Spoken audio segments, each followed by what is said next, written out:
Hello, Sunshine. I'm Alexi Lalas, and welcome to the State of the Union podcast, where we look at the beautiful game on and off the field through the lens of red, white, and blue-colored glasses. This episode, we'll be talking, UCL Roundup, MLS midweek game review, and preview of the weekend. The Americans are coming. U.S. men's national team roster drop, best U.S. jerseys and histories, Anthrax, Berhalter's future, and so much more. But first, joining me, as always, my friend, my colleague, my guiding light, David Mosse, a soccer savant and a Fox Soccer researcher and writer extraordinaire. Mosse, how are you doing on this Wednesday, September 14th in the year 2022? I am doing well, and I have a fun few days ahead. I am flying to Ann Arbor this weekend. I will be attending a Michigan football game. Now, who are they playing this weekend? Sisters of the Poor again, or what's happening? Another tough non-conference game against UConn, 46-point favorite. The Huskies of UConn. Yeah. Do they have a football team this year? They do. Yeah. Oh, well, good luck. Good luck on that. That's fun anyway. You get to go back to your alma mater. Do you have any old haunts that you go back to over there in Ann Arbor? Yeah, a couple spots. Yeah? Oh, this is great. Awesome. Well, I'm happy for you. That'll be fun. You watch anything or see anything interesting in the last couple of days? Well, the Emmys. No, I don't. The Emmys happened? What happened? It's almost as if they came and went and nobody knew. Yeah, the big winners were Succession, White Lotus, and Ted Lasso. I'm not sure if this second season was worthy of it, but they cleaned up in terms of the awards. So that show is still very hot in the industry. They're a media darling. They are an Emmy darling, too, I would think, at this point. Yep. You know, they hit all the right chords over there. I mean, look, it's a very successful show, and I understand that. Anything else that you read or saw? I did watch the Anthrax attacks. Do you know what this is? It's a documentary over there on Netflix. I had mentioned watching a bunch of 9/11 documentaries, and almost at the exact same time, only a few days later, back in 2001, this anthrax thing happened. Do you remember that? Do you remember living through it? I do. Well, there's an incredible documentary that goes back in, and it's sort of faded from memory, and because it's so kind of tied to the 9/11 attacks, it sometimes gets pushed aside. But it is a fascinating and ultimately kind of scary story, and it's actually relevant today in terms of what we just gone over the past couple of years, and biotechnology and biowarfare and all those different things. So anyway, I do recommend it because it's a blast from the past, if you will, on a horrible subject, but also a fascinating subject. Anything else before we light this candle? Because there's a lot to get to here. A lot has happened. Even though it's only been a couple of days since we last talked to you, a lot has happened. You ready to go? Let's do it. All right. Where do you want to start? We have a U.S. men's national team roster to discuss. Get out of here, really? Well, let's just also bathe. Because sometimes we can lose perspective, right? Let's also bathe in the fact that we are living in a moment in history, my friend, where these drops that come from the U.S. men's national team are met with as far as I'm concerned, wonderful type of debate and controversy and back and forth. And let's be honest, there was a time not too long ago where that wasn't the case. So do you want to just kind of go through the 26 players that Greg Berhalter has called? Sure. Okay. And these are for September friendlies against Japan and Saudi Arabia. We have the Saudi Arabia game. Yep. These are happening over in Europe. Keep in mind, they are happening over in Europe. So there's not that transatlantic return for many of the players that play on the team. And these are the last two games they'll play before the World Cup. We are 60 days, Mosse, from this recording away from the day when pretty much all of the players will be getting on planes and heading, I guess, to either Doha or someplace just outside of Doha to get ready for the World Cup. So it's coming fast. And I think this is an important roster for the chances of all of the players to be on that plane ultimately. All right, goalkeeper. Let's start a goalkeeper, right? That's a good place to start. You want to do it? Go ahead. Oh, no, you go. No, my friend. Go ahead. Do it.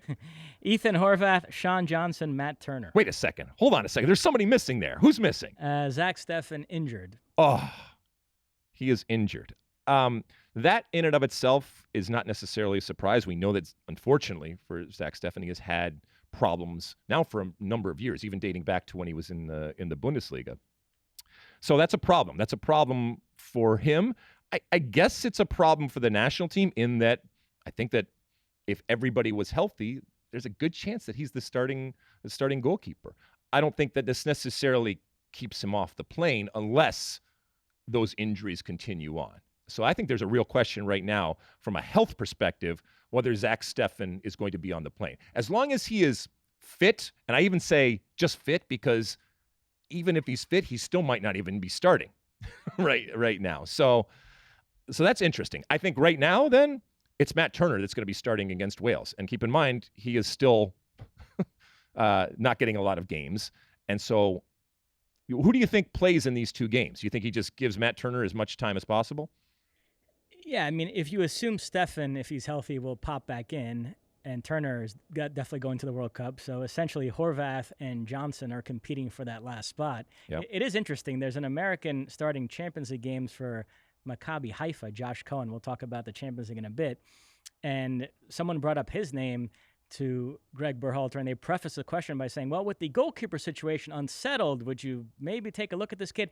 And Berhalter shot back and said, I don't think our goalkeeper situation is unsettled at all, which some people were surprised at that quote. I mean, just taking a step back, overall, do you feel good about the U.S.'s goalkeeper situation right Yes. Now?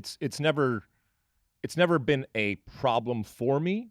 And it's not even a problem. I think the only challenge or the discussion point when it comes to the goalkeeper is ultimately who is going to start. And maybe that's a problem from a dynamic internally, but I don't think that it's going to one way or the other change anything, regardless of who is ultimately starting, even if it's Horvath or Johnson or Turner. But I do think right now it's going to be Turner. And I think to Greg's point, he's got much bigger fish to fry in terms of challenges out there. So to answer your previous question, Matt Turner will definitely start one of the games. It'll be interesting to see if either Horvath or Johnson starts the other, and then we get some clue of what the pecking order is between those two.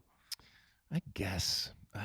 I mean, if Matt Turner was playing consistently, then – and look, a national team isn't where you should be getting minutes, but the reality is if he's your number one, I think you feed him. Start him both games. Yeah, start him and play him the entire time. I mean, maybe you give a half or a period of the second half of the second game to Sean Johnson at this point going forward. All right, let's get into the meat of it here. Right. Defenders? Reggie Cannon, Cameron Carter-Vickers, Serginho Dest, Aaron Long, Chris Richards, Joe Scally, Sam Vines, DeAndre Yedlin, and Walker Zimmerman. Okay. All right. So, Sam Vines, who actually we've been talking about for a number of years, I think he's got a real opportunity here. And there will be some players here that are really looking at this as, hey, if I show well, I can kind of come in at the last minute and really turn some heads. Sam Vines and Joe Scally, I think, are the two ones. Right? And we should mention another player who's out due to injury who will definitely be in Qatar is Anthony Robinson. Yes. So, yeah, it's interesting. A lot of people are framing it as if Joe Scally and Sam Vines are competing against each other for that backup left back spot. I wonder if they both show well in this camp. Is there a world in which somebody like Reggie Cannon drops out and it becomes, Robinson and Vines on the left, Dest and Yedlin on the right, and then Joe Scally is sort of that extra guy that can play on the right or the left? So I think so. I mean, we'll get to more bigger picture talk about this camp here, but I do think the four center backs are set. It's just a question of which one is going to start alongside Zimmerman, but I know there was some thought that Tim Ream might get a call. Some people still holding on hope for John Brooks. I think these are the four, and it's just a question of and I really don't see a world in which Carter-Vickers starts in the World Cup. So I think it's between Long and Richards. Absolutely. I agree with you there. But there is a discussion to be had, and there is some real sentiment and concern amongst fans out there that starting Zimmerman and Long, which I think is going to be the pairing, is problematic. Part of the problem there and the challenge there is Chris Richards certainly has a greater upside, but he's still not playing a lot, and he's still, let's see, what is he? 8 caps. Now, this is a young team. We all understand that right now. I just think that from Greg Berhalter's perspective, I think he thinks that while Aaron Long isn't, an incredibly fast player, he's also not slow, and I think he's deceptive in terms of his speed, and I think that. But I do think that who he pairs in these next two games is going to be really interesting to see, and I think might tell a lot. The midfield, I think these are going to be the 6 at the World Cup. I also think this position is pretty settled. Kellen Acosta, Tyler Adams, Luca De La Torre, Weston McKennie, Yunus Musa, and Malik Tillman.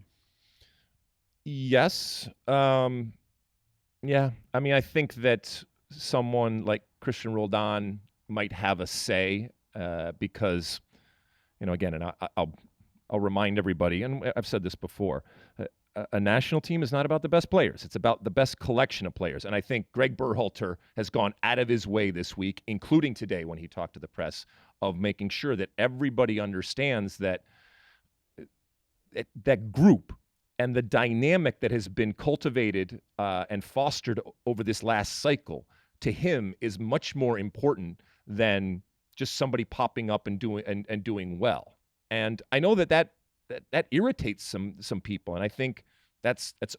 I mean, at times I can be irritated, and it's okay to be irritated, but ultimately these are human beings, and these are human beings with baggage and histories and biases that are going to ultimately make this decision about what they think is the best possible group. And there will be things within that consideration that we know nothing about, but could be incredibly important in ultimately how successful this campaign is or not. It's interesting. Most people highlighted 3 players that are only absent due to injury who would have otherwise definitely been on the list. Stefan, Anthony Robinson, and Timothy Weah, who we're going to get to. But the great Doug McIntyre wrote a piece today analyzing this list. Everybody should check it out. And he included Roldan. He said there are 4. And yeah, the more I think about it, I think he could get in there. So I think so. Maybe the midfield isn't totally settled. And then forwards, as I mentioned, Timothy Weah not on the list due to injury, but we expect he'd be back in when he's healthy. Brendan Aronson, Paul Arriola, Jesus Ferreira, Jordan Morris, Ricardo Pepi, Christian Pulisic, Gio Reyna, and Josh Sargent, who scored again today. Yes, he did. The mutant gene is flying. Yeah, he scored for Norwich against Bristol City in the championship. Exactly. He gets, in my view, a very well-deserved call. You mentioned this. We project this air of finality to this last list before the World Cup one, and managers, they tend to push back on that. They say, no, I'm going to keep an open mind until the end. I would say the center forward position is one where I do believe Berhalter on that. Now, I do think the door closed for Brandon Vasquez today because he's not going to take to the World Cup a player that he hasn't called up once. But I don't think it closed for Pifok. I could see a world. I think he wants to get a look at Sargent to see if what he's doing at Norwich translates to the national team. He wants to give Ricardo Pepi one more chance to make a case for himself. But if either of those guys struggles in this camp and struggles at club level between now and November, and Pifok keeps scoring in the Bundesliga, I could see Pifok getting a spot over one of those two. You don't buy it? Yeah, I guess. But, you mentioned that Josh Sargent is well-deserved. It's not about what you deserve. A national team is not a meritocracy, okay? If it was about what you deserved, or if it was a meritocracy, Ricardo Pepi would never even get one foot on the plane, okay? It is going to be interesting to see, because the way that it was framed today in the press that Greg Berhalter did was, like you said, that this is not the finals 26, and that's completely legitimate. But it was also framed as if there were these players that aren't there, that aren't injured. Take out the players that are injured, but the players that aren't there. If you did not get called into this camp, the final 2 games, and as I said, 60 days before you have to be on a plane to Qatar, that's bad. That's not good. We do not have players that are so good that Greg Berhalter and his staff just call them and say, hey, listen, take some time off. Just relax. You're going to be there. You're a starter and all that kind of stuff. And certainly nobody that's not here even comes close to that right now.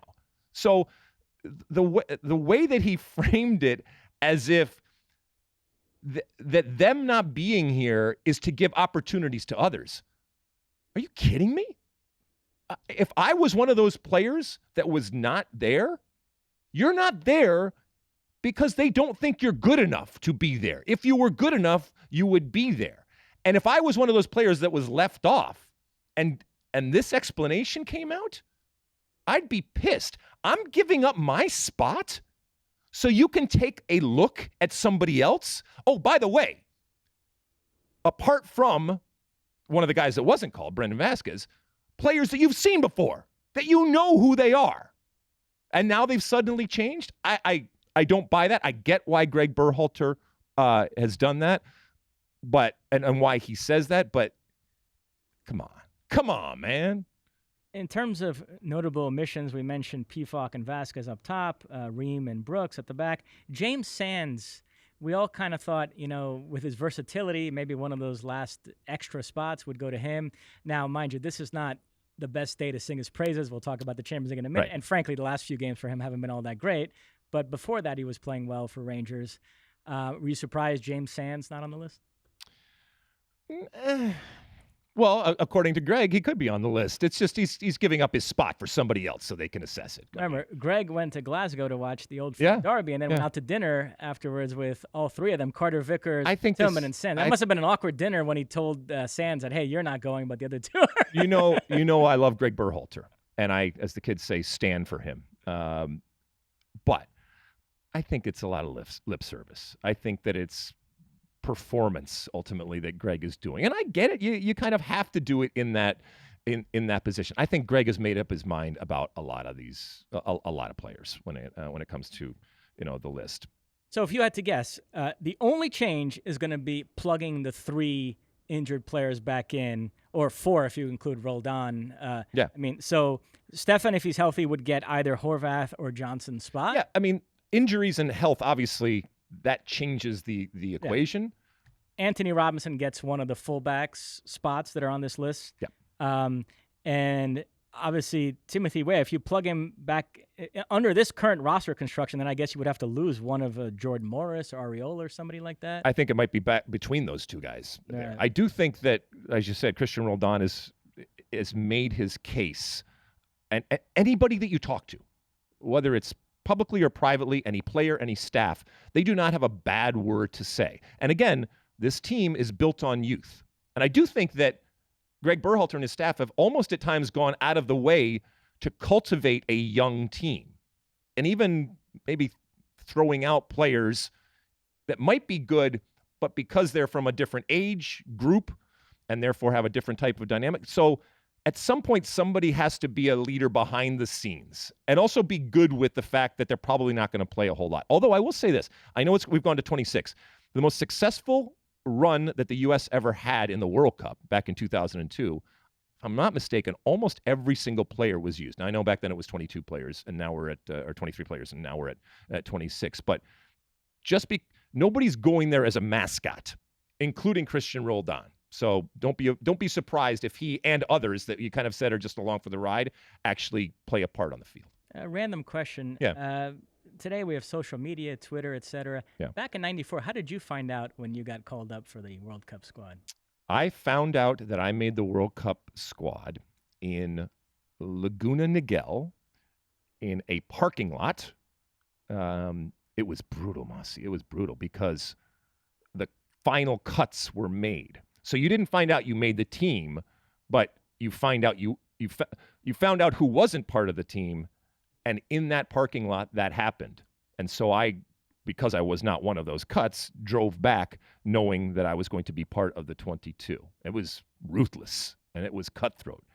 And while it was painful, there was an element of survival of the fittest. And so I kind of dug it.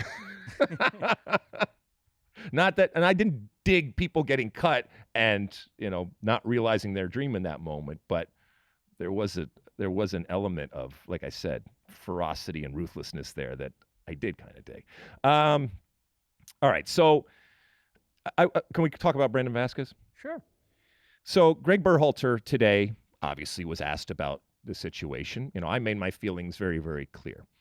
I do think that the Brandon Vasquez situation is unique. I mentioned that there were players that are not there because maybe he's taking a look at others. But all of those players that we're talking about, we've seen them at some point. Maybe not a lot, but at times we have seen them. So they have been in that environment that Greg Berhalter talks so much about. Brandon Vasquez is unique that he has never been with the national team. And Greg Berhalter said it's difficult for him, Brandon Vasquez, because he doesn't have a body of work with the U.S. men's national team. Well, no, because he's never been in with the national team. So there's no way for him to have that. And again, It's specific to position, because I'm not having this debate with other positions because it's pretty much defined, and I'm hard-pressed to find others that are better than what we have in those positions. I'm not saying you can't find debate here, but when it comes to that specific number 9 position, Greg Berhalter may say, we don't have a problem when it comes to the goalkeeping position, but you bet your ass when we're talking about the number 9 position that he wouldn't call it a problem, but that's a totally different conversation. And that's why I think that Brendan Vasquez should have been called in here. Now, what's he going to do? He's going to go back to Cincinnati. Maybe he's going to continue scoring goals. He's still not going to have a body of work, no matter how many goals he scores, no matter how well he plays. He's not going to have a body of work for the U.S. men's national team. So he's screwed in that sense. You can't get a body of work until you get called into the national team. But if a body of work is necessary to get called into the national team, then what are we doing here? Yeah, there is some circular logic. Yes, at play there. yes. It is worth noting, when we interviewed Brandon Vasquez recently, I asked him if Mexico called him up first, would he play for Mexico? And he intimated that, yes, he probably would. I thought that was the juiciest part of that interview. The crack staff at Fox Soccer Twitter obviously disagreed with that. I didn't see a clip of that put out that week, but nevertheless. I mean, look, let's take a step back now and just look at what Greg Berhalter has done with this roster here. I really think that this roster here illuminates the fact that Greg Berhalter is going to dance with the ones that brung him, okay? And I actually have a respect for that. I think that he puts so much credence and value in totality, all of the work that has gone in and all of the ups and downs and twists and turns that have come. And sometimes we're prisoners of the moment. And I get that. But he looks at it in a very different way.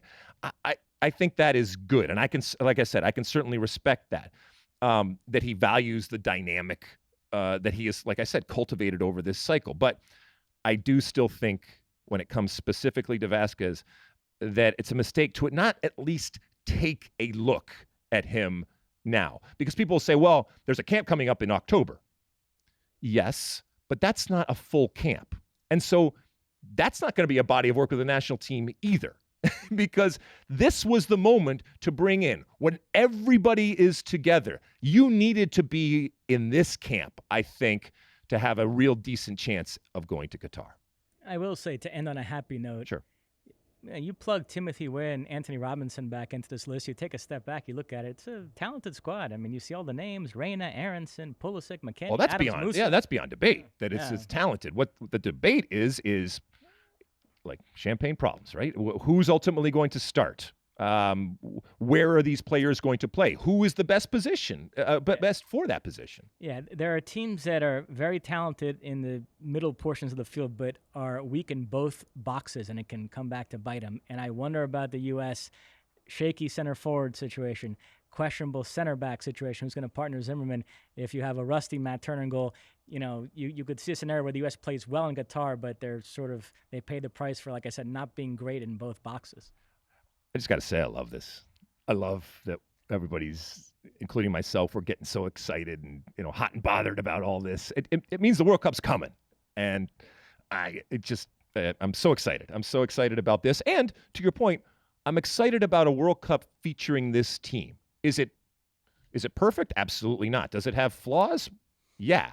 But number one, we're back, baby, and we weren't there 4 years ago.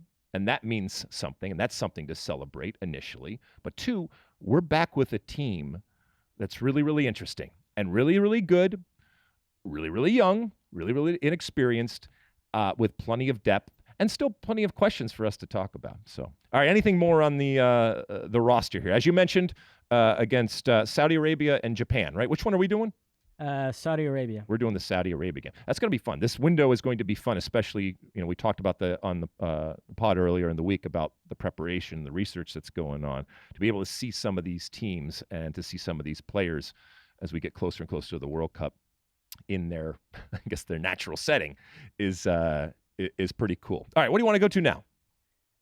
Match day 2 of the UEFA Champions League. Yes. All right. So where do you want to start? All sorts of action. We come to you here in the Fox studios, and it's the afternoon, so it's been a few hours since all the results have come through. Do you want to start with the Tuesday results and then go into the Wednesday results? That seems right. Let's go early Tuesday. Okay. Sporting with a 2-0 win over Tottenham in Lisbon. Both goals very late. Paulinho and Artur Gomez. A couple thoughts on this one. For as long as I've been watching this game, you see a Portuguese team playing in Europe, and they have some dazzling number 10 breaking ankles all over the field. Right. You would assume he's Brazilian. So it was quite disorienting to see that Marcus Edwards is actually English. It wasn't Marcus Edinho. But what a player. You know, the story, he's a former Tottenham Academy product that Pochettino once compared to Lionel Messi. And for whatever reason, didn't work out for him at Tottenham. And now he's found his way to Portugal. He's playing with Sporting, and he comes back to haunt his former club. He didn't score, but that run late in the first half is one of the great plays. That was like Maradona against England in '86. I mean, he is taking the road less traveled. And sometimes, as we know, that can make all the difference in the world. But it also highlights how, as these mega clubs, super clubs, obviously big clubs, continue to crank out talent, there's only so much that they can use.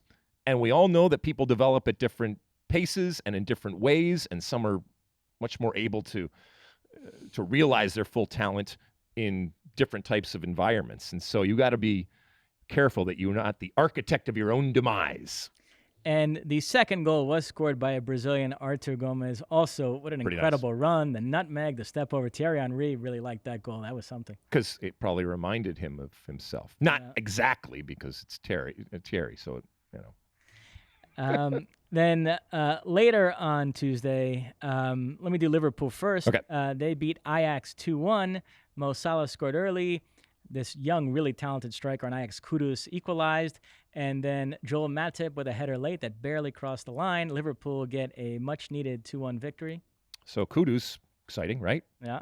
We're going to see him in Qatar? With Ghana? Yeah, I think we might. Let's hope. Yeah. Let's hope. Maybe a young one to watch, right? Random digression here. Okay. A lot of the build-up to this game centered on how Liverpool fans would comport themselves during the moment of silence for the Queen. And I was sort of vaguely aware that there was an issue there, but I wanted to understand more about the context. So in the last 24 hours, I did this massive deep dive. I read about 10 different articles. I was texting with Keith Costigan about it, trying to understand the animosity that the city of Liverpool feels towards the English establishment, you know, from the economic issues in the 80s, Margaret Thatcher, the lack of government support, to Hillsborough, to even the roots of it being in how much of Irish roots are in that city. 75% of the population has Irish ancestry. During the famine, there was this whole migration of Irish people to the city of Liverpool, and so they almost consider themselves more Irish than English. For whatever reason, I became fascinated by this in the last 24 hours. I did not become fascinated by this. As a matter of fact, yeah, this is the hill you want to die on? I mean, come on.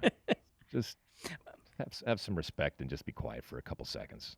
Which, to be fair, they were. I know, exactly. So Liverpool get the win there. The marquee fixture on Tuesday, Bayern 2-0 winners over Barcelona in Munich.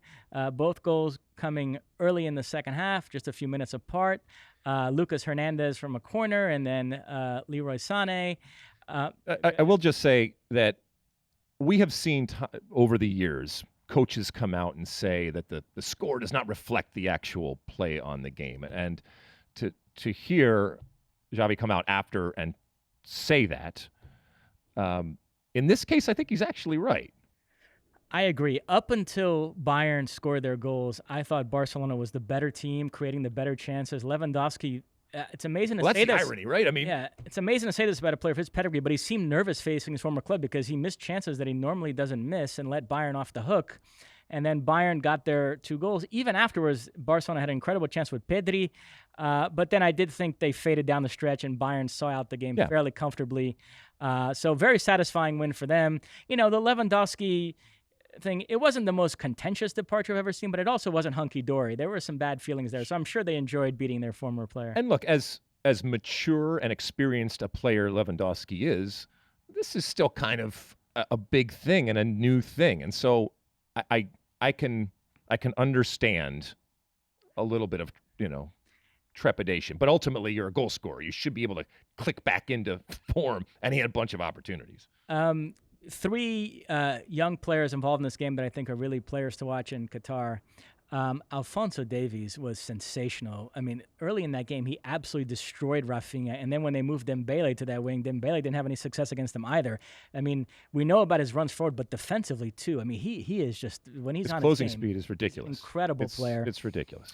Pedri, who I mentioned, even in a losing effort, I thought was sensational, and he's going to be running that Spanish midfield. What a player he is. And then this Jamal Musiala, Bayern midfielder, plays for Germany, I thought was incredible as well. You know, he doesn't get as much pub over there in the Bundesliga as some of the young starlets maybe in La Liga or the Premier League, but man, he belongs in any conversation, best young midfielders in the world. So yeah, there's some really exciting young players in this game that I think are going to be in Qatar. All right, what else? You want to move on to Wednesday, or anything else you want to add? Only a couple minor things. Leverkusen beat Atletico Madrid 2-0. That was pretty interesting. And then Bruges, 4-0 winners away to Porto. 2 wins out of 2 for Bruges. They're emerging as an early Cinderella here in this season's Champions League. We move on to early Wednesday. Serginho Dest came on late in AC Milan's 3-1 win over Dinamo Zagreb. And I'm going to link that to Chelsea's game. Chelsea held to a 1-1 draw at home by Salzburg. Christian Pulisic didn't come on until the 85th minute of this game. It's far too early to render any judgment on Serginho Dest's move to AC Milan or what life will be like for Christian Pulisic under Graham Potter. But some of that early euphoria from the grass is greener crowd that thought, oh, Tuchel's gone, trouble's over for Pulisic, or Dest is out of Barcelona, trouble's over for him. We're seeing that it's not that simple. Well, I mean, he hasn't had a lot of time. No, of course. With Potter.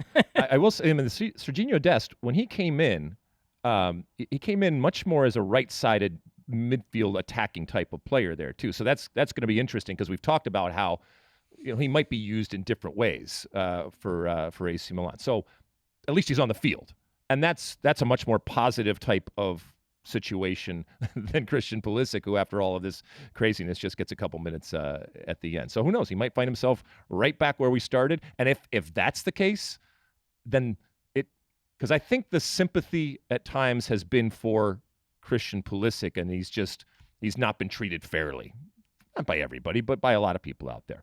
But if you start to have multiple coaches that aren't favoring you, and 2 very different types of coaches, then that could be a problem.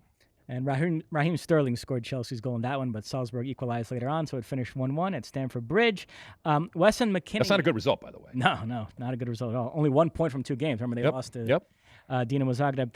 Wesson McKennie played all 90 minutes for Juve, but they suffer a 2-1 home defeat to Benfica. A lot of talk that Allegri could be in some real trouble there. I mean, in a normal type of situation, I was...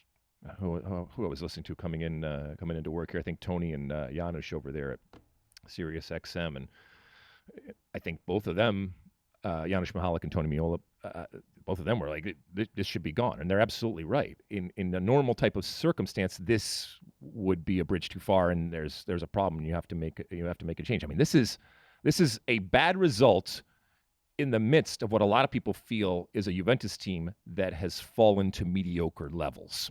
And the way in which it came, and just the lack of cohesion on the field. Now, you got to pay him off, and there's a big buyout type of fee. So, I mean, it's still Juventus. They got plenty of money, but it's still a chunk of money. And he's still a good coach. He just might be a good coach that's not right for the moment right now when it comes to what Juventus needs.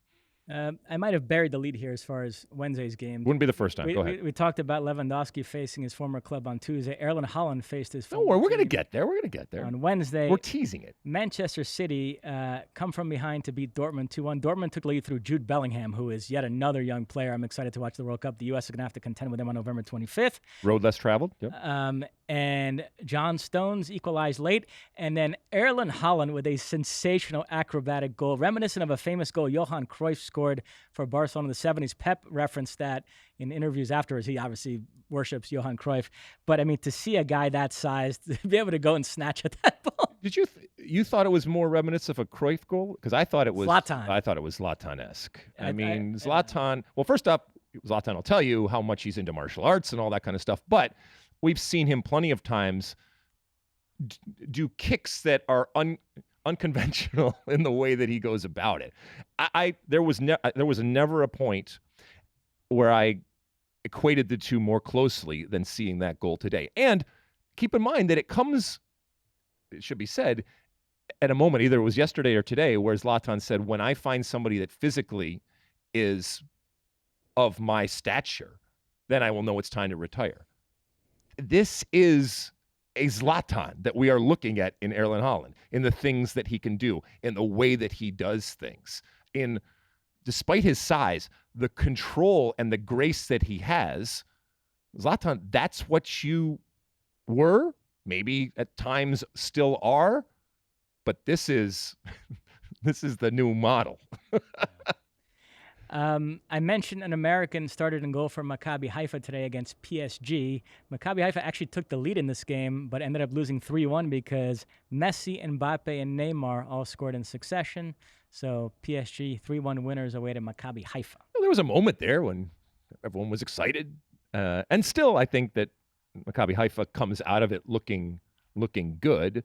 But, you know, it's PSG, and you expect them to win. You expect them to win comfortably, which they did despite the first 20 minutes. And you expect the stars to show up, which they did. And all three stars scored. So I don't think there's any way of looking at this as anything other than a comfortable and expected win.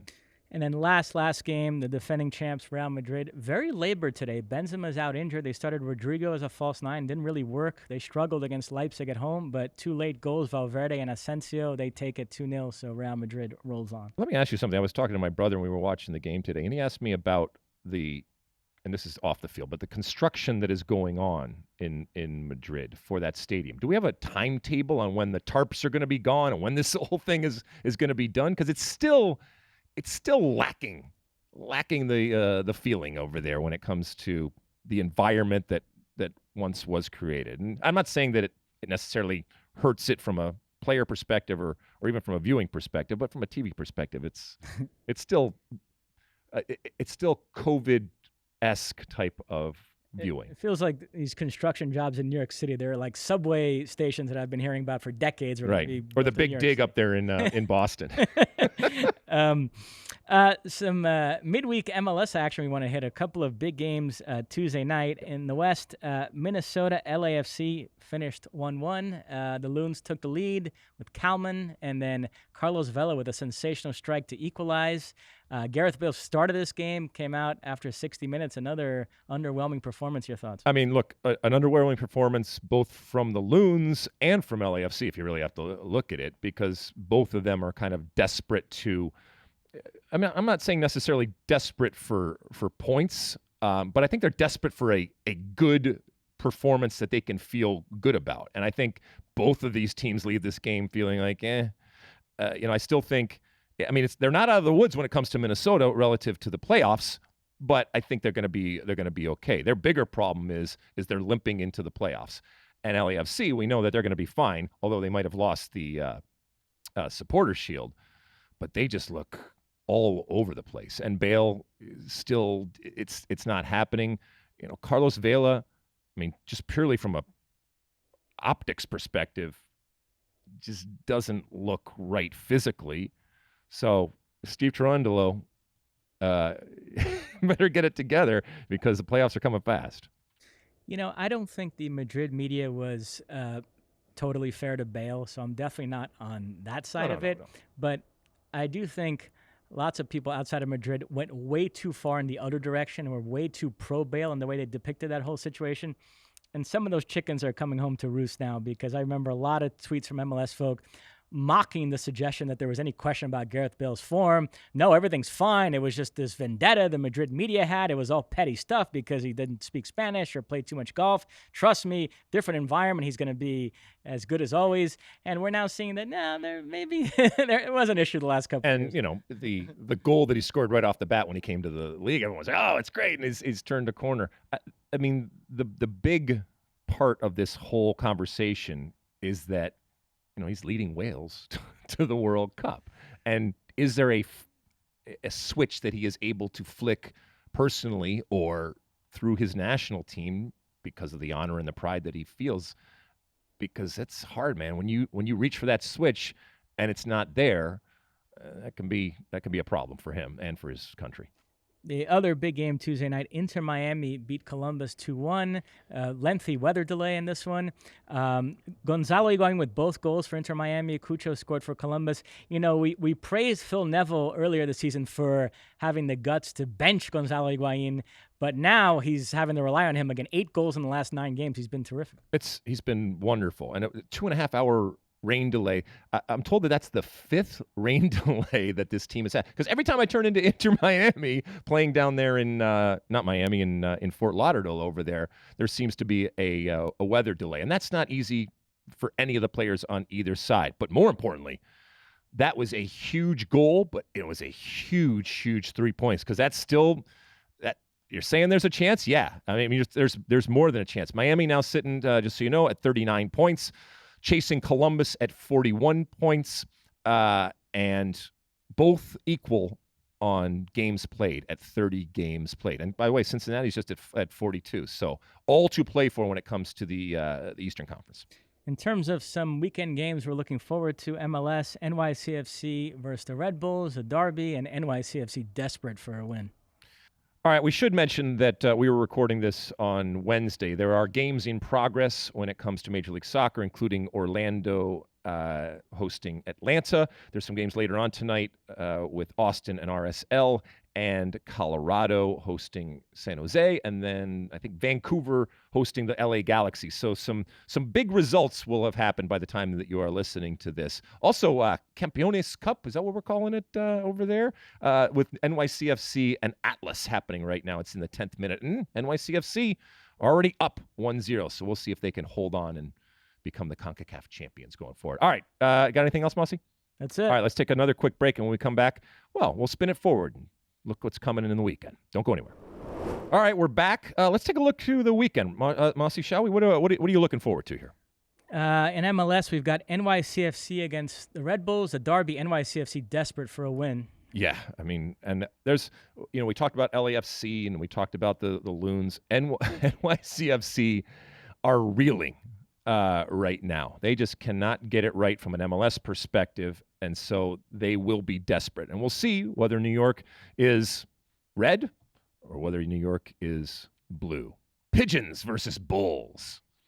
New England, Montreal. This is an absolute must-win for the Revs, I think, if they want to get in the playoffs. And even then, I mean, you got the feeling this past weekend that for Bruce Arena and company, it's just not happening. But I mean, if they were to win this, I guess they could say it is happening. But chances are that it's not going to be happening for the New England Revolution this year, which is amazing considering how good they were last year. Austin, Nashville, assuming they both play. I know Driussy's been battling some knee issues recently. This would be another MVP showdown. The return, right? The return. And Nashville and Mukhtar got the best of Austin last time, and we'll see if turnaround is fair play. Columbus, Portland is an interesting game. Both teams fighting to hold on to playoff spots in their respective conferences. Yep. Even though Columbus right now sits in a playoff position, I think that Caleb Porter is under a tremendous amount of pressure, given the talent that he has and the promise that he brings wherever he goes. So again, we talk about that desperation. Who'd you say Columbus is playing? Portland. Oh, that's right. Yes. I think Portland and Giovanni Savarese are sitting much prettier right now and much more comfortable, whether it's Giovanni Savarese particular on his seat. I think, as I said, Caleb Porter's seat is much hotter. Can I give you a couple of Europe games I have on this weekend? What do you got? Atletico Madrid, Real Madrid in the derby. It's unclear if Benzema will play. If he doesn't play, that's obviously a big miss for Real Madrid. We'll see who they start in that center forward spot, whether it's Hazard or Rodrigo or Mariano or somebody else. In Italy, you've got AC Milan against Napoli. Napoli off to an incredible start this season. They're atop the table in Serie A and 2 wins out of 2 in the Champions League. We didn't even mention their game, but they beat Rangers today, benefiting from a James Sands red card early in the second half. 3-0 away to Rangers there. So, Napoli is so much fun to watch. Varaskelia and others, putting on a show. So, I can't wait to see them match up against AC Milan. You got something on that one? No. And then last one I want to mention is Dortmund Schalke, which, Bayern Dortmund is the glamour fixture in Germany, but Dortmund Schalke is the fiercest rivalry, the Revier Derby. We covered the Bundesliga for 5 seasons. Probably the craziest game we ever did was a Dortmund Schalke in which Dortmund raced out to a 4-0 lead and Schalke came back and equalized. It ended 4-4. I can still remember Keith Costigan's iconic call of Naldo's late equalizer. Peter Bosch looking completely despondent on the Dortmund bench. So, yeah, another chapter in that rivalry this weekend. There are some games that are postponed when it comes to the EPL, but the EPL games are happening. Anything tickle your fancy when it comes to the EPL? Not really, to be honest. Yeah. The 2 games we would have highlighted here, Chelsea, Liverpool, and Manchester United Leeds, are 2 that got postponed. So, yeah. So I mean, there's if there is any type of silver lining from a coaching perspective, it's some time. It's some time to work with your team and get them ready for when it all picks up. But as we mentioned on the pod earlier in the week, they're going to have to put all these games somewhere. We'll get to what a congested schedule actually is later on in the pod. Anything else, Mosse? That's it. All right. Let's take another break, shall we? And when we come back, it's time for Ask Alexi. Yeah, don't go anywhere. All right, we're back, and it's time for Ask Alexi, that part of the show when we read off your questions, comments, concerns you've gotten to us on social media. Use that hashtag AskAlexi on all the different platforms that we have out there. And a reminder that when it comes to those platforms, the what do they call those? The handles, Mosse. SOTU with Alexi. And a reminder of our State of the Union podcast hotline, which is 657-549-2297. That's 657-549-2297. Now, my listeners and all of our folks that are either listening or watching, we like to give you a peek behind the curtain. We like to be honest with you. We have talked about the hotline now for a number of weeks here, and if you listen closely, we haven't had a call in a while. We had some technical difficulties when it comes to the hotline, but I can assure you that happy days are here again. The hotline is fully functional, and we are going to continue to use it. And so if you did leave a message over the last few weeks, I apologize that we weren't able to get to it. Like I said, it could not have been helped, but we are back, baby, when it comes to the hotline. And I know for a fact that we actually have some hotline questions that we are going to pull out and use for this podcast. The first one is, who's it from, we said? They're going to tell us themselves. Oh, they are? Yeah. Oh, okay. Well, this is from somebody then. Let's see what we got. Hey, Alexi, it's Andy from Chicago. Was curious the other day. I was thinking about the USA's World Cup, and your quotes about no coach should ever be around for 2 cycles. So if the USA has a good World Cup, and Greg Berhalter is the coach of that, would you keep him around for a second cycle, or do you find a new coach? And if so, who would you be looking for? Thanks a lot. Interesting question, Andy, and thank you so much for using that State of the Union podcast hotline at 657-549-2297. Okay, so this is a question that you would ask of any coach going into a World Cup. And yes, you're absolutely right, Andy. I think it gets stale, and I think it's hard to have coaches for multiple cycles. I recognize that this is kind of a unique situation given how young this team is, and it's almost as if he has brought them to maturity and has seen all the good, bad, and the ugly as they have come to light and come to form. Having said that, I do think that ultimately Greg Berhalter, and if he was here, I think he would understand the same thing. While you do a lot of work and he has had multiple moments of success to point to, you're ultimately judged on the World Cup. So I guess first and foremost, we should say and define what is success at the World Cup. As we know, it's a group that, while not easy, is absolutely a group that I think the U.S. can find a way out of, and I'm expecting the U.S. to find a way out of. First game against Wales, second game against England, and third game against Iran. I think that we can beat both Wales and Iran, and you take your chances against England. It's not that Iran and Wales can't beat the U.S., and certainly not that England can't beat the U.S., but that's the way that I look at it. So, first order of business in terms of the assessment, if you were going to keep him on, get out of the group, okay? And even that isn't necessarily reason to keep him on because we've gotten out of the group before. So it's actually nothing new. And you could even argue we've gotten out of more difficult groups in the past. But you get out of your group. And then this is where the pathways are important. We've talked about this, Mosse.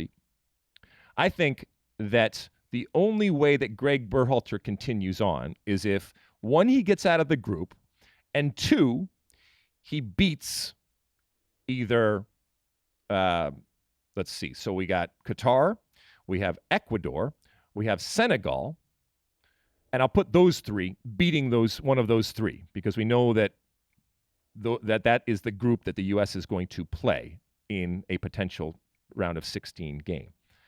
I don't think he necessarily has to beat the Netherlands, which is that other group, because I think the Netherlands are a better team ultimately than the U.S.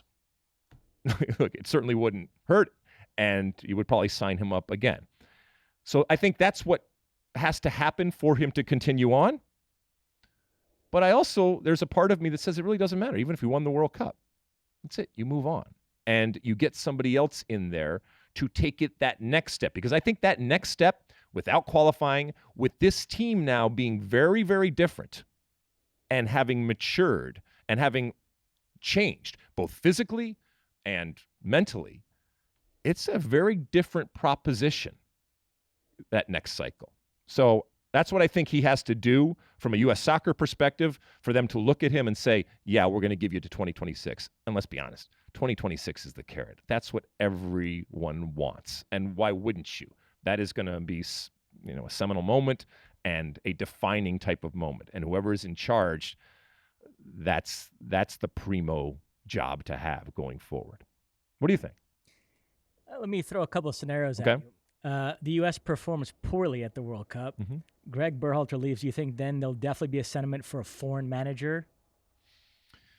No, I think a lot of people will talk about Jesse Marsch. I mean, I don't think he's going anywhere. So so you can talk about a coach, but that coach might not be available. Although Jesse has alluded to it at times. So, yeah, I don't think it necessarily. I don't think that if the U.S. doesn't do well this World Cup, it's because of, whatever. Well, ultimately, it's Greg Berhalter. It's on Greg Berhalter. Not because he's American, just because it didn't happen for him.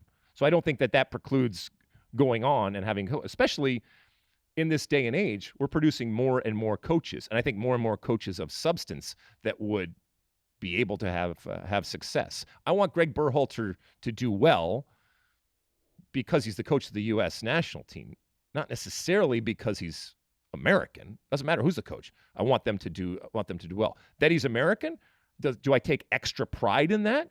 Yeah, absolutely. So I don't know. I don't know if I answered your question there. If the U.S. has an excellent World Cup, quarterfinal, semifinal, something like that, and Greg Berhalter comes out of it, and he is offered the chance to stay on for another cycle, but also some pretty big clubs in Europe come after him, which way do you think he would go there? I think that he will be coy and talk about opportunities, and unless it's coaching, and even an EPL team, there's no security in that. Again, you don't have to qualify, and the end of the road is a World Cup in your own country. That is so enticing. So I think he'll talk about this and that, unless it's just a thing that he can't pass up. I think he takes it with both hands. And keep in mind, while I don't think that anybody should be around for 2 cycles, it's not that he can't do a good job. And it's not that the team wouldn't be in good hands. But it would be based on the success that he had in the first cycle. And again, the dynamic will have dramatically changed. Even within that dynamic that he orchestrated, you are a very different player at 26 than you are at, in this case, sometimes it's teenagers. And that type of environment might be a very, very different proposition, even for a good coach like Greg Berhalter, because they have the reference. They see what Greg Berhalter is, what he's become, and they're very different. They're no longer young men; they're men. So anyway, what else? Should we go to the next, let's go to the next call? one. Hey, Mosse and Alexi, this is Andrew from Glen Ellen, Illinois. I had a question about the upcoming U.S. men's national team World Cup kits. If the leaks are to be believed, They leave a lot of fans wanting. I think they're pretty disappointing overall. And I was curious, Alexi, having worn one of the most iconic kits in U.S. men's national team history, how do you feel about the upcoming kits? And could you give us a top 5 of your favorite all-time U.S. men's national team kits? Thanks. All right. Andrew from Illinois. I love it. Yes, I can give you a top 5. But first, let me just talk a little bit about, look, they're going to drop this week, right? And you are going to have the usual consternation, especially because there have been leaks. I don't know if they're true or not. I don't have any inside information as to what they're ultimately going to look at. As we said before, no matter what you do, there are going to be people that aren't going to like it. It is very, very rare that jerseys come out and they are universally beloved. And even sometimes it takes time for that to happen. So I'm not saying it can't change. However, and this is in general when it comes to U.S. uniforms, we, and when I say we, I mean the United States, we have, a built-in appearance. All right, we are red, white, and blue. We are stars and stripes. And I think that no matter who it is, whether it's a soccer team or somebody else, we should lean into that. And we should take pride in that. And I think that being big and bold and beautiful, and yeah, at times a little bit arrogant, that's who we are. And our aesthetic should reflect what I feel is the greatest country in the world. And all of that good and even bad at times should be reflected in what we do. So it designs itself to a certain extent.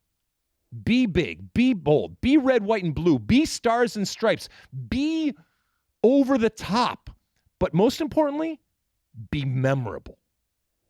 And if it's not that, doesn't mean the team can't play well. It doesn't mean that they can't sell well.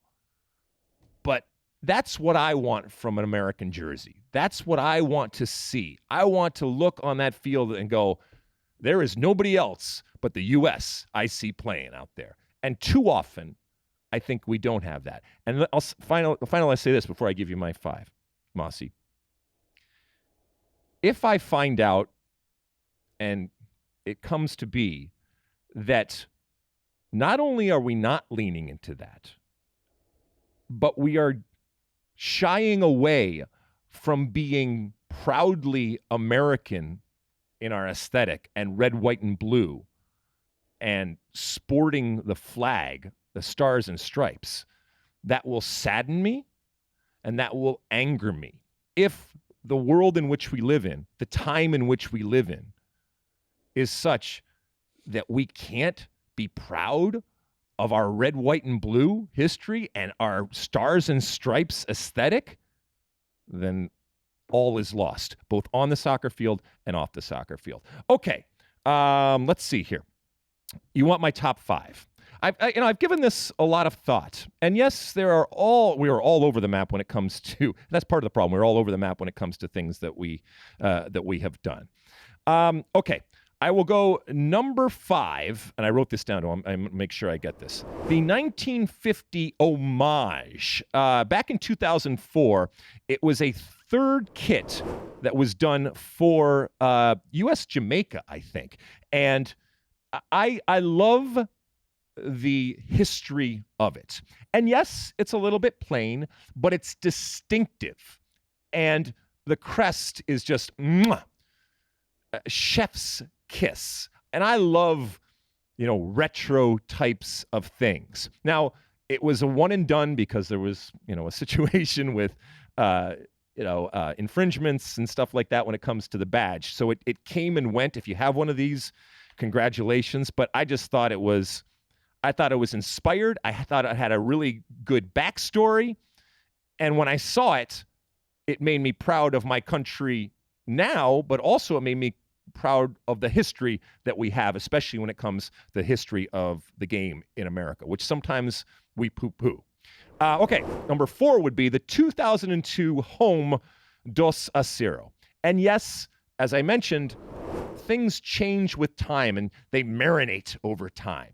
And this has, for me, come to be something special. I love a collar on a jersey. I know a lot of people don't like the collar on the jersey. I happen to love a collar on the jersey, and this is one of the few U.S. kits that do have a collar. The red, white, and blue theme isn't as pronounced as I'd like it to be, and so it's not as Americana as I would want, but I still think it's got a classic sort of appearance, and you can't take away the fact that this was the most successful World Cup in men's soccer history, and this is ultimately what they were wearing then. Okay, we'll go to number 3, affectionately known as the Waldo. When you saw this on the field, you knew exactly who was playing. And it's not there haven't been stripes and horizontal stripes out there, but for the U.S., this was something that was memorable. When this first came out, you said, damn, all right, now we're talking. This is something big. This is something bold. This is something instantly recognizable. And I just want to say, Mosse, I'm trying to describe this as much as I possibly can. For those that are just listening, these are stripes, including your father, because I remember he said, when he's listening, sometimes we have things on the wall, and people that are just listening and not seeing it, they can't always see it. So, to Mr. Mosse, this is a red striped type of situation here that we're talking about when we talk about the Waldo. Number 2, the bomb pops. And for those that can't see it, it is red, white, and blue. Blue is small at the top, then there's a white stripe, and then there's red on the bottom. There is nothing more American and Americana than the actual bomb pop. I love them, and I love what they represent.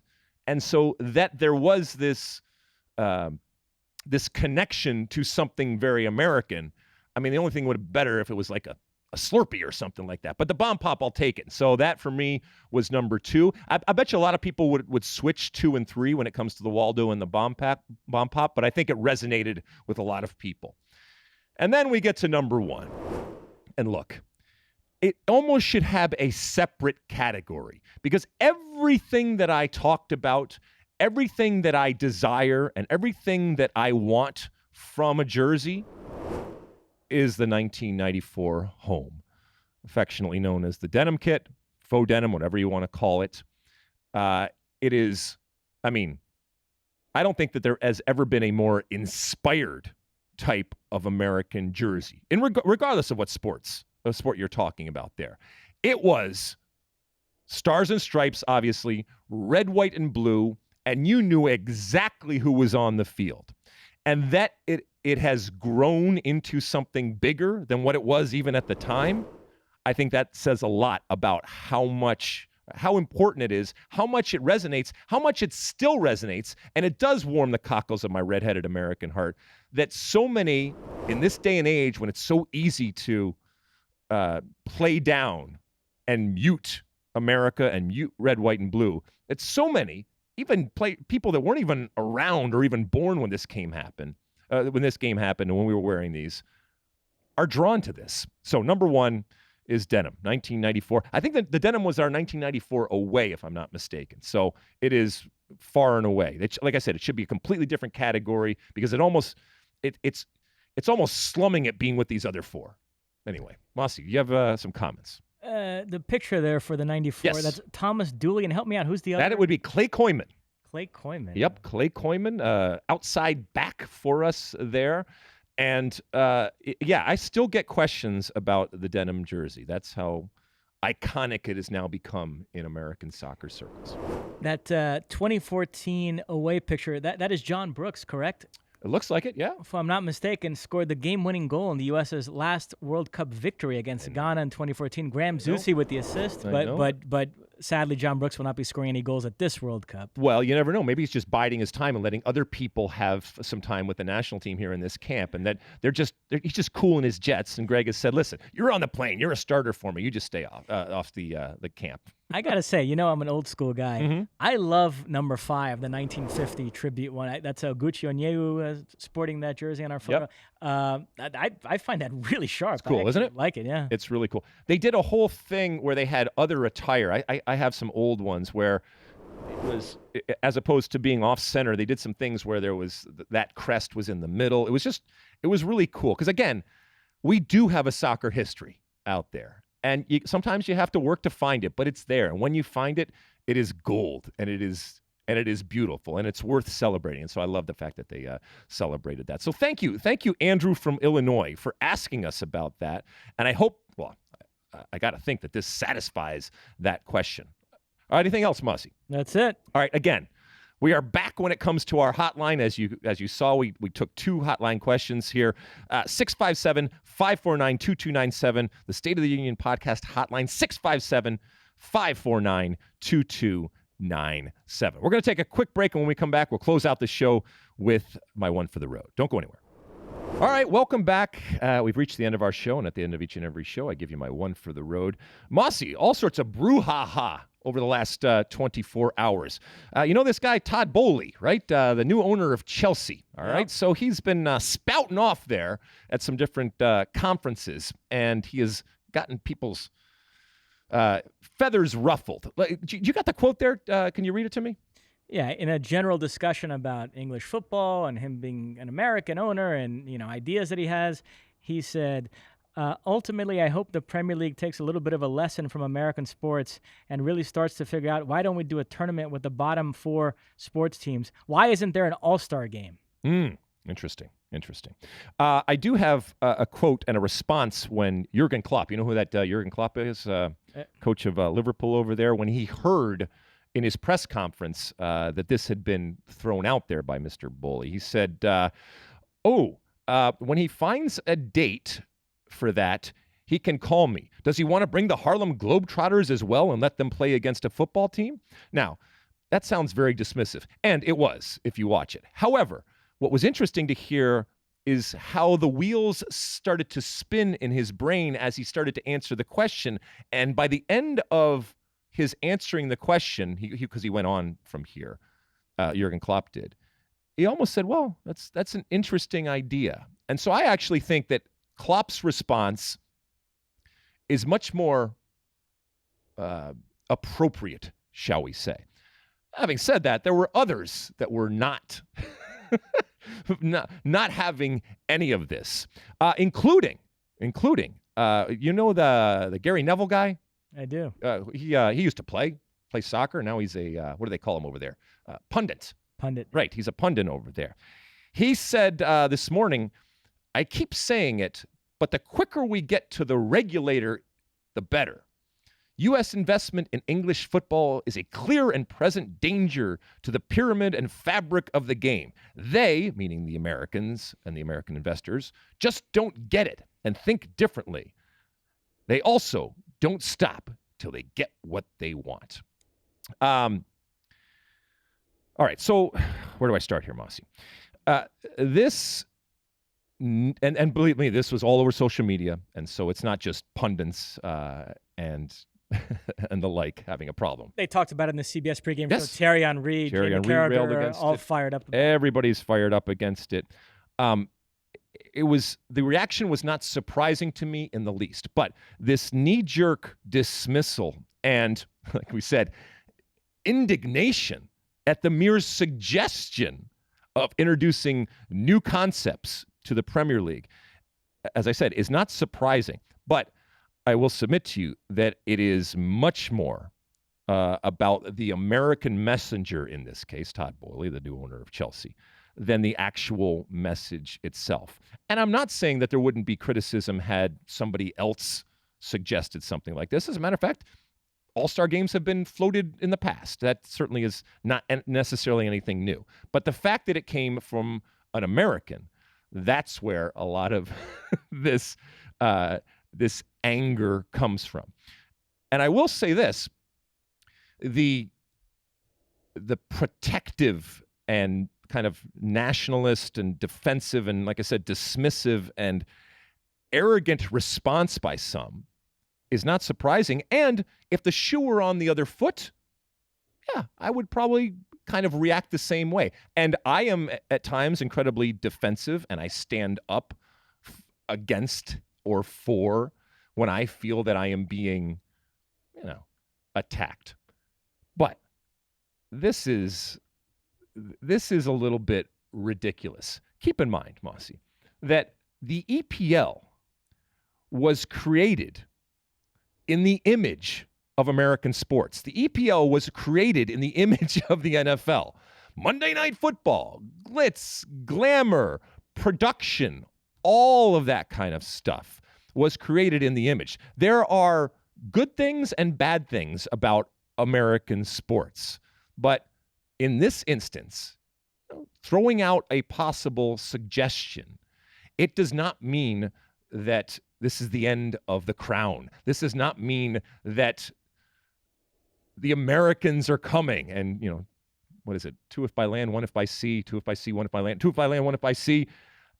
This is not the end of days for Gary Neville's EPL or of England, for that matter, to have this type of suggestion. And again, I would probably, if it happened to me and someone was talking about this, I would probably defend it. However, I will say there is no league more so than Major League Soccer that has adopted and adapted and co-opted, if you will, the international aspects of soccer, with the FCs and the supporters clubs and the scarves and the way that which we go about doing it. So we are incredibly open-minded when it comes to our soccer. Would it be different when it comes to the NFL? Yeah, probably. But this is a game that is played all around the world. And I'll say this, and I want to throw it to you because I know you have thoughts on this. When it comes to actual ownership in the EPL, there is a lot of different people that are owners in the EPL, not just Americans. We're not here to take your soccer, Gary, okay? We're not here to ruin your country or your culture here. We're here to make it better. And maybe, if you take a step back, there could be some good ideas out there when it comes to things that we do, that you can incorporate it and ultimately enjoy it that much more. An all-star game, it's fun. An all-star game is about joy. It's about laughter. Can it make money for either ownership or for a fundraiser or other things? You're damn right. But for people that don't like joy and don't like laughter, then they're going to poo-poo something like this. And to Jurgen Klopp's point, yeah, of course it has to be fit in. And yes, I don't want more games necessarily for players, but it doesn't mean that we can't find ways to do things that are going to progress the sport, that are going to give the fans something new and something interesting. The thing I would say about it, I don't like all-star games. And I do worry that the calendar is too saturated as it is, so I'm against the specific idea he proposed. But generally speaking, the Premier League can't have it both ways. They take great pride in being this global league, foreign owners, foreign players, foreign managers, and then you can't turn around and expect everybody to be steeped in English sporting culture. I mean, you have to understand that with these outside influences are going to come different ideas, and by the way, Jurgen Klopp and Pep Guardiola have been criticized in recent years for questioning why do we play on Boxing Day and why do we, these English traditions that the English hold near and dear to their heart, that an outsider coming in says, well, this is stupid. It's the calendar is too cramped. So in a manner of speaking, they've sort of encountered a similar dynamic to what Todd Boehly encountered with it in the last couple of days. So yeah, I mean, my dad always jokes with me. He says the only thing English about the Premier League is the referees, and that's the worst thing about it. So you can't have it both ways. I mean, the NFL analogy would only truly work if the NFL had like 20 foreign owners and all the top coaches were foreign and all the biggest stars were foreign, and then we still tried to be hoity-toity about American sports culture. That would hit me as being ridiculous too. So I think that's the equivalent of what we see in the Premier League. Like you said, all the comparisons are happening, and the whataboutisms and the strawmans and all that kind of stuff. So people say, well, what if somebody came over and proposed promotion relegation? Promotion relegation is a very, very different thing and a massive fundamental change that would be proposed to a league, whether it's for Major League Soccer or whether it's for the NFL or something like that, as opposed to doing something like the All-Star game or having a tournament ultimately to decide the relegation battle going forward. So that does not fly. Those are not equivalents when it comes to some of the questions out there. Having said all of that, I love the discussion. I love what it elicits and the way that it illuminates how sensitive people are to America getting involved in the international game, whether it's players, whether it's coaches, whether it's pundits, whether it's ownership, all of that kind of stuff. I think there's room. There's room for everybody, and like I said, I understand, because I would feel protective or want to be protective if something like that happened to something that I'm holding on to, and I feel it possibly slipping away. It's not slipping away. It's just taking a different form, and that's okay. All right. Anything else, Mosse? That is it. We've gone a little bit long today, but it's fun. It's fun to talk about this. We hope that you're having fun. Thank you so much if you did last to the end of this one for listening and reviewing and rating and subscribing and doing all the different things you do for the State of the Union now twice a week, right, Mosse? Yeah, it's pretty cool. I like it. Hope people out there like it. Again, reminder, Ask Alexi, use that hashtag, all the different social media platforms that we have out there. And then, of course, as we mentioned time and time again, our State of the Union podcast hotline, 657-549-2297. Have a wonderful weekend of soccer. We'll be back next week with a couple more shows. And until then, and as always, size the day.